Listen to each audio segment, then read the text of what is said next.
you people are doing good. So today we are going to discuss our lecture number 4, which is regarding DNA extraction, means how we can extract the DNA from bodily samples including blood or bodily tissues, the variety of cells. So we will discuss the DNA extraction. Let's move further. Contents means what are the contents which we will discuss in this lecture. History of DNA extraction, means who first time discovered or isolated the DNA and who observed DNA first time. We will also discuss this one further. Introduction means what is DNA extraction, further methods, what are the methods which were opted for the DNA extraction in past, and what are the methods available which we can opt right now.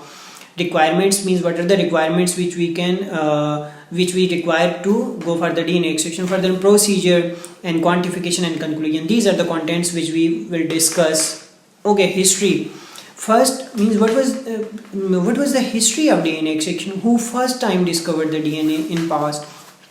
So the names comes of Mr. Frederick Misher. In 1869 Frederick Misher was the first scientist who observed the DNA. अगर आपसे कोई भी पूछे कि दुनिया में सबसे पहले DNA extract किसने किया या किसने DNA को observe किया, so the name comes of the man, that is Frederick Misher. तो फ्रेडरिक मिशर ने बेसिकली डीएनए एक्सट्रैक्ट कैसे किया, how it was possible. So Frederick Miescher क्या कर रहा था कि actually he was studying pus cell. जो पस होती है, और पस में आपको पता है कि पस सेल्स जो होते हैं वो WBCs होते हैं, जो डेड WBCs होते हैं. तो वो क्या कर रहा था कि पस को जब किसी अल्कली के साथ रिएक्ट करवाता था, किसी बेस के साथ रिएक्ट करवाता था, तो what was happening over there means there was formation of a band. अब वजह क्या था कि जब आप क्या थी उसमें कि जो बेस होती है या अल्कली जो होती है उसको जब आप किसी एसिड के साथ, बेस को जब एसिड के साथ रिएक्ट करवाते हैं तो न्यूट्रलाइजेशन रिएक्शन होती हैं. And same was happened with Frederick Miescher, क्योंकि जो न्यूक्लिक एसिड्स हैं they are acidic in nature, and once you will be reacting acid with the base, then there will be neutralization reaction, and that was happened with Frederick Misher. उसने देखा कि जब वो WBCs को react करवाता है base के साथ तो वहाँ पे एक कलर बैंड, एक जो प्रेसिपिटेशन प्रोटीन्स के बैंड्स बनते हैं. सो एक्चुअली तो वो जो रिएक्ट कर रहा था, जो रिएक्शन हो रहा था, उस रिएक्शन में ये हो रहा था बेसिकली कि जो WBCs हैं, जो उनमें जो DNA मौजूद है वो बेस के साथ रिएक्ट करता था और वहाँ पे प्रेसिपिटेट्स बन रहे थे.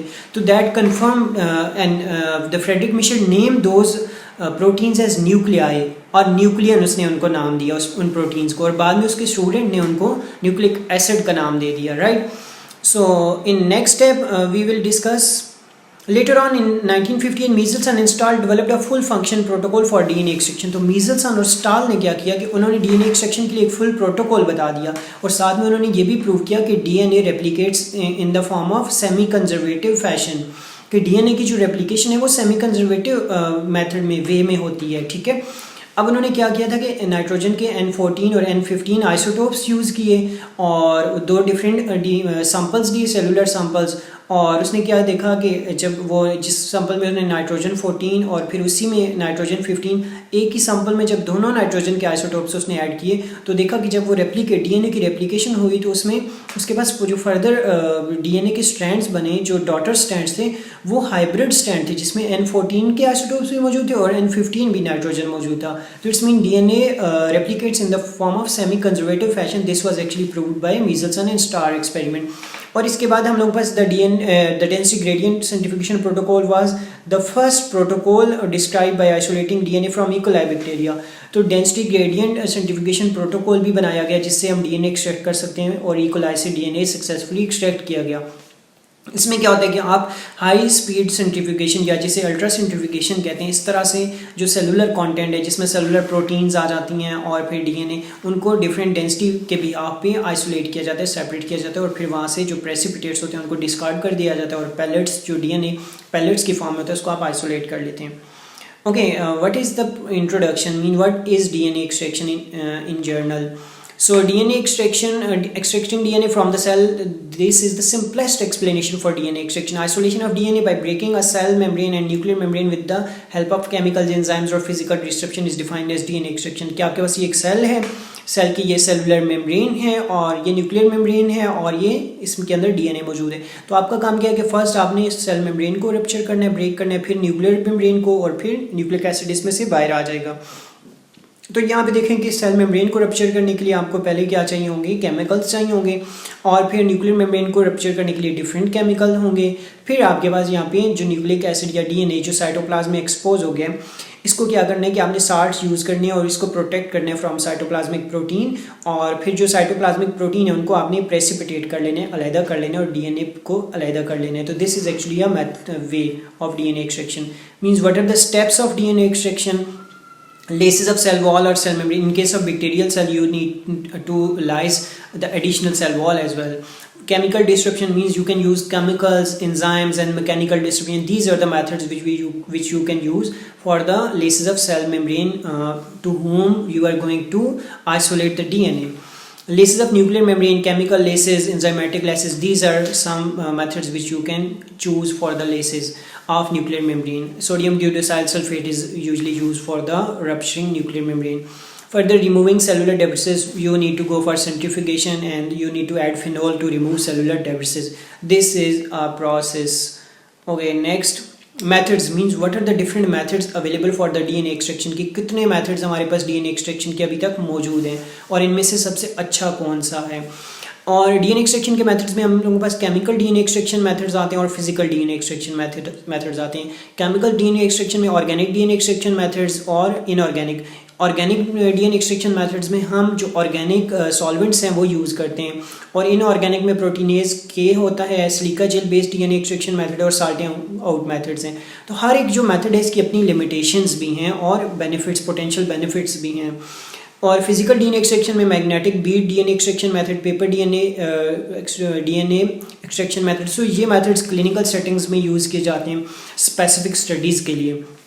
लेकिन जो जर्नलाइज्ड मेथड है, जो सबसे ज़्यादा कॉमन है और जो इजीली हम रूटीन लैब में कर सकते हैं और लीस्ट एक्सपेंसिव है, उनकी हम बात करें तो उसमें हम लोगों के पास जो बेस्ट है वो हम डिस्कस करेंगे, वो है हम लोगों के पास क्लोरोफॉर्म डीएनए एक्सट्रैक्शन मेथड। ठीक है, लेकिन उससे पहले हम जाके देखेंगे कि what is the procedure of DNA extraction, what are the steps. तो first step mean you need to lyse cell wall और cell membrane, mechanical lysis, chemical lysis, enzymatic lysis. Okay, फिर आपने क्या करना है कि न्यूक्लियर इन्वेलप, जो cell का न्यूक्लियर इन्वेलप है, न्यूक्लियर मेम्ब्रेन है, उसको रप्चर करना है, और फिर जो न्यूक्लियर इन्वेलप रप्चर हो जाएगा तो डीएनए एक्सपोज हो जाता है और फिर वो साइटोप्लाज्मिक प्रोटीन्स के साथ मिक्स होने के उसके चांसेस होते हैं।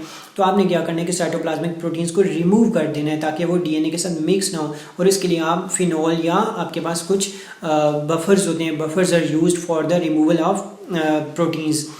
फर्दर हम लोगों के पास at the end precipitation of DNA you usually use TA buffer, Tris buffer use किया जाता है, और फिर डिस्टल वाटर है आपके पास।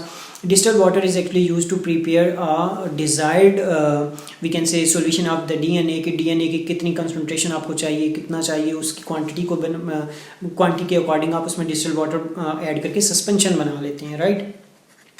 Okay, phenol chloroform method, DNA extraction method. This one is the best method for the available method for the DNA extraction.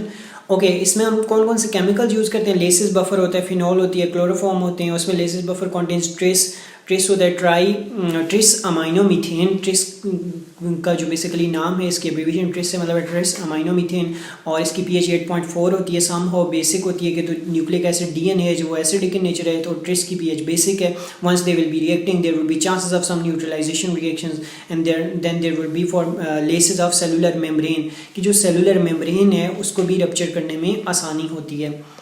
Okay, further EDTA का काम होता है बेसिकली कि आपका जो डीएनएज एंजाइम है सेल के अंदर मौजूद, उसकी एक्टिविटी को इनहिबिट करना, ताकि डीएनए जब न्यूक्लियर मेम्ब्रेन से बाहर उस आउट साइटोप्लाज्म में आए तो वहाँ पे वो डीएनएज एंजाइम उसको कहीं जो सेल में ऑलरेडी नेचुरली मौजूद है वो कहीं उसको डिसइंटीग्रेट न कर दे। तो उसको उसकी स्टेबिलिटी मेंटेन करने के लिए हम क्या करते हैं कि ईडीटीए ऐड करते हैं, और ईडीटीए वो डीएनएज एंजाइम को इनहिबिट कर देता है, जिससे हम लोगों के पास सेलुलर डीएनए इंटैक्ट फॉर्म में, स्टेबल फॉर्म में रहता है, राइट।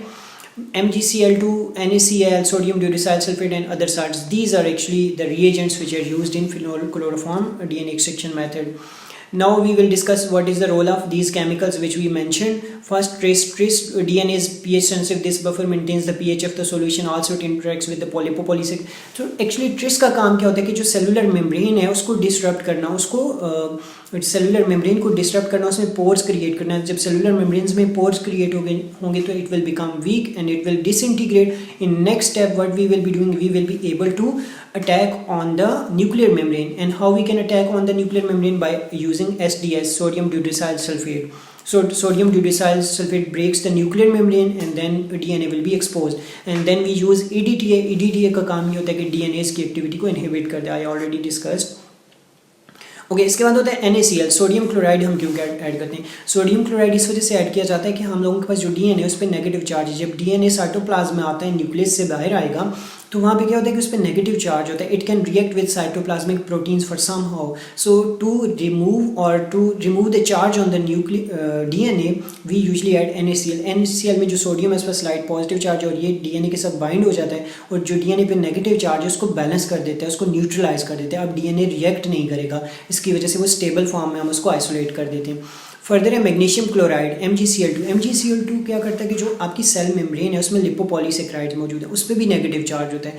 अगर सेल मेम्ब्रेन पे नेगेटिव चार्ज है, उसकी जो डेब्रेसेस हैं उन पे नेगेटिव चार्ज है, तो चांसेस होंगे कि वो DNA जब साइटोप्लाज्म से न्यूक्लियस से बाहर आया उस पर भी नेगेटिव चार्ज था, और जो सेल मेम्ब्रेन की डेब्रेसेस हैं उन पे भी नेगेटिव चार्ज है। तो नेगेटिव चार्ज आपस में एक दूसरे को रिपेल कर सकते हैं और रिपेल्जन की वजह से DNA डैमेज हो सकता है। तो उस डैमेज को ओवरकम करने के लिए हम MgCl2 ऐड करते हैं और इसका काम ये होता है कि ये चार्जेस को बेसिकली डिस्पर्स करता है, चार्जेस को न्यूट्रलाइज करता है और ये DNA को प्रोटेक्ट करता है। और further phenol it precipitates the protein impurities कि once DNA will be oozing out from the nuclear membrane into the cytoplasm, तो साइटोप्लाज्म में जो नंबर ऑफ प्रोटीन्स मौजूद हैं उन प्रोटीन्स को हमने प्रेसिपिटेट करना है, आइसोलेट करना है, तो फिनोल यूज़ किया जाता है। And phenol is helpful for the precipitation of protein, cytoplasmic proteins. जब हम चिल्ड अल्कोहल की बात करते हैं या फिनोल की बात करते हैं, तो चिल्ड अल्कोहल या फिनोल इस वजह से यूज़ किया जाता है कि क्योंकि DNA खुद टेम्परेचर सेंसिटिव है। जब आप पहले तो आप रूम टेम्परेचर पे फिनोल या अल्कोहल ऐड करते हैं तो उससे क्या होता है कि जो रूम टेम्परेचर पे फिनोल ऐड करते हैं तो उसका काम ये होता है कि प्रोटीन को प्रेसिपिटेट करना। लेकिन जब उसको आप चिल अल्कोहल होता है, जो आइसोमाइल अल्कोहल है आपके पास, तो चिल का मतलब उसका टेम्परेचर थोड़ा कम होता है, 5 डिग्री से 25, तो रूम टेम्परेचर है 5 डिग्री सेंटीग्रेड की बात करें। जब आप 5 डिग्री सेंटीग्रेड पे ला के उसको सैंपल के साथ मिक्स करते हैं तो DNA temperature sensitive, DNA temperature sensitive होने की वजह से वहाँ पे उसके साथ रिएक्ट करता है और DNA में थोड़ी सी चेंजेस आती है और वो बैंड्स की फॉर्म में आपको वहाँ पे नज़र आना स्टार्ट हो जाएगा उसी टेस्ट ट्यूब में। So this confirms you means you followed a right method for the DNA extraction, कि आपने ये प्रॉपर DNA एक्सट्रैक्शन कर रहे हैं। क्योंकि वैसे तो हमें DNA कन्फर्मेशन के लिए क्या करना पड़ता है कि जेल इलेक्ट्रोफोरेसिस पे परफॉर्म करनी पड़ती है और जेल पे रन करना पड़ता है DNA को टू ऑब्जर्व कि हमारे DNA एक्सट्रैक्ट हुआ भी है कि नहीं इस प्रोसेस से। लेकिन जब आप फिनोल आइसोमाइल अल्कोहल ऐड करते हैं तो वहाँ पे आपको बैंड्स नज़र आ जाते हैं, विजिबली आप देख सकते हैं। तो इससे आपको ये भी कंफर्म हो जाता है कि हाँ हमने प्रॉपर राइटली मेथड फॉलो किया और हमने DNA एक्सट्रैक्ट कर लिया है।